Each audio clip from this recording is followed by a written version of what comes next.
Hello दोस्तों, हमारे YouTube channel पर आपका फिर से स्वागत है। आज हम पढ़ेंगे भूगोल के कुछ महत्वपूर्ण प्रश्न अफवाह तंत्र पर आधारित। तो इसमें से पहला प्रश्न है, प्रायद्वीपीय भारत की नदियों की लंबाई को घटते हुए क्रम के अनुसार व्यवस्थित कीजिए। तो सबसे पहले हम देख लेते हैं ये ऑप्शन, और ऑप्शन में ये जो नदियाँ दी हैं इनकी लगभग लंबाई हम देख लेते हैं और उसी के अनुसार हम इसको व्यवस्थित करेंगे ऑप्शन में। तो पहला है नर्मदा नदी। नर्मदा नदी जो है ये लगभग 1312 किलोमीटर इसकी लंबाई है भारत में। और गोदावरी नदी की लंबाई है लगभग 1465 किलोमीटर। ऐसे ही कृष्णा नदी की है 1400 किलोमीटर। कावेरी की लंबाई जो है अलग अलग किताब में थोड़ी बहुत मतलब अलग अलग लिखी है। जैसे किसी किताब में लिखी है 760 या किसी में लिखी है लगभग 800। तो हम इसको मान लेते हैं 760 से लगभग 800 किलोमीटर है इसकी लेंथ। तो देख लेते हैं, ये 1312 है, 1465, 1400 और ये इतना। तो सबसे पहले कौन सी लिखी जाएगी? गोदावरी, जो 1465 है। गोदावरी मतलब दूसरा, और फिर तीसरा कृष्णा तीसरा, और फिर नर्मदा पहला वाला। 2 3 1 4, 2 3 1 4, ये डी वाला ऑप्शन सही हो जाएगा हमारा। अगला प्रश्न देखते हैं। अगला प्रश्न है हमारा, निम्नलिखित में से कौन सी नदियां भारतीय उपमहाद्वीप में पश्चिम की ओर प्रवाहित होती हैं? तो पश्चिम की ओर प्रवाहित होने वाली नदियां हम देखते हैं, ताप्ती भी पश्चिम की ओर प्रवाहित होती है, साबरमती भी है, पेरियार भी है, शरावती भी है। लेकिन जो ये वैगई नदी है ये पूर्व की ओर बहती है, और ये कहाँ बहती है? तमिलनाडु में। तमिलनाडु में ये बहती है, और ये कहाँ गिरती है? हिंद महासागर में गिरती है।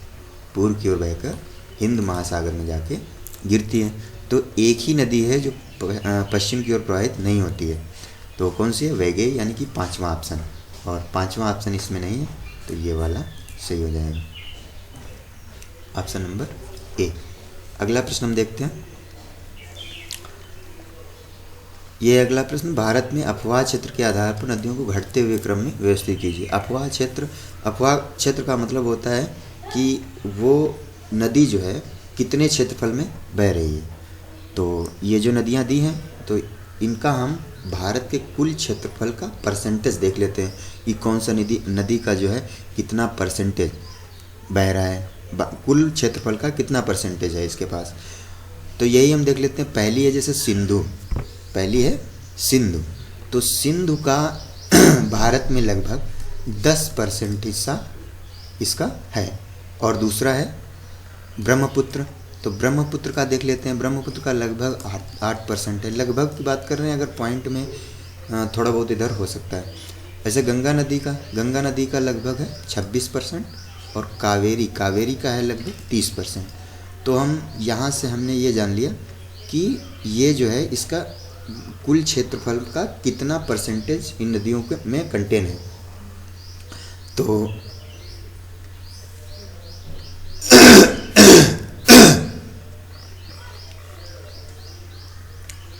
अब यहाँ पे हम देख लेते हैं कि सबसे पहला है कौन सा, सबसे ज़्यादा किसके पास है। अब घटते हुए क्रम में लिखना है, तो मतलब अवरोही क्रम में। इसका मतलब है सबसे जो ज़्यादा क्षेत्रफल है, सबसे ज़्यादा क्षेत्रफल वाली नदी वो पहले रखी जाएगी, और सबसे कम क्षेत्रफल वाली नदी वो बाद में रखी जाएगी। तो सबसे ज़्यादा किसका है? गंगा नदी का। तो यानी कि यहाँ पे पहला मतलब तीसरा होगा पहले, और फिर किसका है? सिंधु नदी का, मतलब पहला, और फिर है ब्रह्मपुत्र का, मतलब दूसरा, और फिर लास्ट वाला। तो ऑप्शन में देखते हैं 3 1 2 4, ये वाला ऑप्शन, यानी कि ऑप्शन नंबर सी। अगला प्रश्न देखते हैं। अगला प्रश्न है, गंगा नदी में न्यूनतम जल प्रवाह किस महीने में होता है?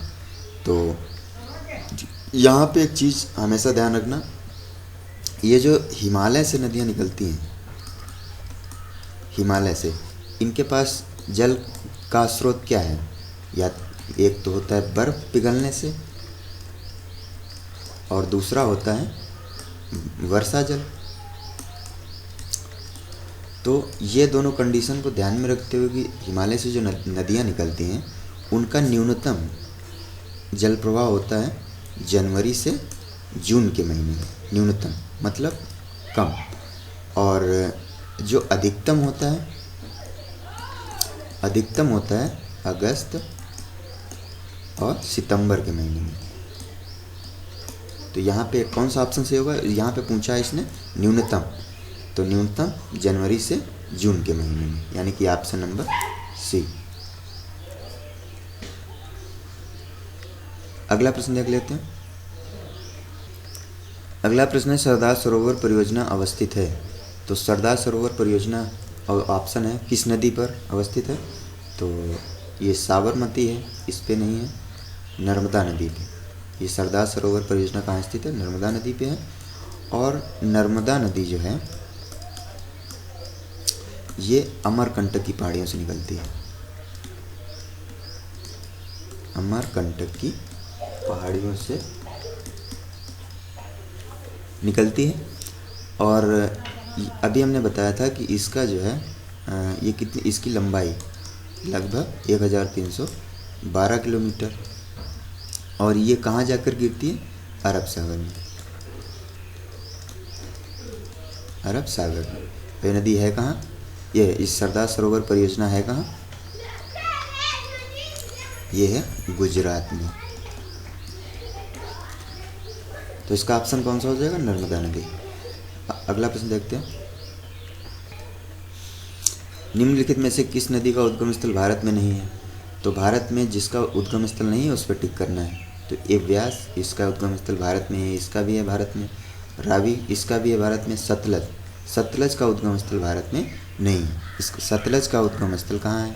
सतलज, इसका उद्गम स्थल है तिब्बत में। और तिब्बत में कहाँ? मानसरोवर झील जो है, मानसरोवर झील के निकट एक राजस्थान झील है, उस वहाँ है इसका उद्गम स्थल, ये है। तो यहाँ से सीधे ऑप्शन कौन सा हो जाएगा? सतलज, जिसका उद्गम स्थल जो है भारत में नहीं है। अगला प्रश्न देखते हैं। अमरावती, भवानी, हेमावती, काबिनी किसकी सहायक नदियाँ हैं? तो ये सभी जो नदियाँ हैं ये कावेरी की सहायक नदियाँ हैं। किसकी नदियाँ हैं? कावेरी की सहायक नदियाँ हैं। और एक चीज़ और याद रखना, कावेरी जो है उसको rice bowl of South India कहा जाता है, rice bowl of South India कहा जाता है। तो इसका ऑप्शन कौन सा हो जाएगा? सी, ऑप्शन नंबर डी। अगला प्रश्न है, यह नदी दक्षिण में सतपुड़ा और उत्तर में विंध्याचल श्रेणियों के मध्य भ्रंश घाटी से बहती हुई संगमरमर की चट्टानों में खूबसूरत महाखंड बनाती है। तो ये कौन सी नदी है? ये भी है नर्मदा नदी। तो इसमें दिया है उपरोक्त कथन किस नदी से संबंधित है? तो इसका ऑप्शन हो जाएगा नर्मदा नदी। अगला प्रश्न देखते हैं।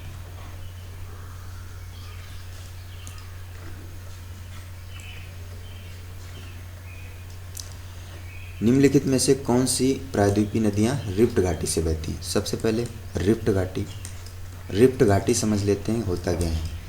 जो विवर्तनिक जब हलचल होती है तो बीच में भ्रंश पैदा हो जाते हैं, बीच में भ्रंश, और इन्हीं भ्रंशों में जब जल की धारा बहती है तो उसी को हम बोलते हैं रिफ्ट घाटी। ये वाला हिस्सा जो होता है इसको क्या बोलते हैं? रिफ्ट घाटी। और इसमें झीलें भी निर्मित हो जाती हैं। तो देखते हैं कौन सी नदियाँ जो है रिफ्ट घाटी से होकर बहती हैं। पहली है नर्मदा, ये भी बहती है। दूसरी ताप्ती, ये भी रिफ्ट घाटी से बहती है। और तीसरी जो कृष्णा है वो रिफ्ट घाटी से नहीं बहती है। चौथी महानदी, ये भी रिफ्ट घाटी से बहती है। तो इसका मतलब है ऑप्शन नंबर 1, 2 और 4 ये तीनों नदियाँ सही हैं। तो 1, 2 और 4 ये ऑप्शन नंबर डी हो जाएगा। तो सहायक नदी है तो इसमें ऑप्शन देखते हैं, कोसी की नहीं है, यमुना की नहीं है, सुवर्णरेखा की नहीं है, हुगली की, ये सबको पता होना चाहिए। दामोदर नदी जो है हुगली की सहायक नदी है। और दामोदर नदी छोटा नागपुर पठार जो है, छोटा नागपुर पठार, इसके पूर्वी किनारे पर बहती है, किनारे। और ये दामोदर नदी जो है भ्रंश घाटी से होती हुई कहाँ पे किस में गिरती है? हुगली नदी में, यानी कि हुगली। ऑप्शन कौन सा हो जाएगा? ऑप्शन नंबर डी, हुगली नदी। तो अगर आपको हमारी वीडियो पसंद आई हो तो चैनल को सब्सक्राइब करना, लाइक भी करना और सपोर्ट बनाए रखना, जो बहुत ज़्यादा ज़रूरी है।